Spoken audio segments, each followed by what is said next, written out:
তৃতীয়বারের মতো যুক্তরাজ্যের করবিতে অনুষ্ঠিত হলো সিএমএ ফুটবল টুর্নামেন্ট ২০২৫। চ্যানেলসের যুক্তরাজ্য প্রতিনিধি এহসানুল ইসলাম চৌধুরী শামীম জানান, রোববার যুক্তরাজ্যের নর্দাম্পটনশায়ারের করবির টিসাম কলেজ মাঠে দিনব্যাপী খেলা অনুষ্ঠিত হয়। এ সময় করবি মুসলিম কমিউনিটির চেয়ারম্যান ইউসুফ চৌধুরীর সভাপতিত্বে এতে প্রধান অতিথি ছিলেন করদি ও ইস্ট নর্দাম্পটনশায়ারের এমপি লি ব্যারন।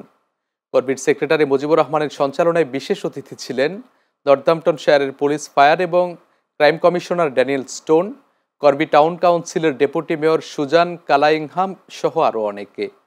এবারে টুর্নামেন্টে অংশ নেয় 5টি দল। এতে ফাইনাল খেলায় বেঙ্গল ব্লাড এফসি 1-0 গোলে বেঙ্গল বর্ডার্স এফসিকে হারিয়ে প্রথমবারের মতো চ্যাম্পিয়ন হওয়ার গৌরব অর্জন করে। খেলায় সর্বোচ্চ গোলদাতার পুরস্কার পান বেঙ্গল ব্লাড এফসির হাবিবুল্লাহ মিসবা এবং গোল্ডেন গ্লাভস পান একই দলের Golam Rabbani Nahin. Sports organising management ব্যালেন্ডর অ্যাওয়ার্ড পান ইউসুফ চৌধুরী। খেলায় 13টি ক্যাটাগরিতে 130টি পুরস্কার প্রদান করা হয়। এই ফুটবল টুর্নামেন্ট থেকে করবি সেন্ট্রাল মসজিদের জন্য সংগ্রহ করা হয় 1670 পাউন্ড।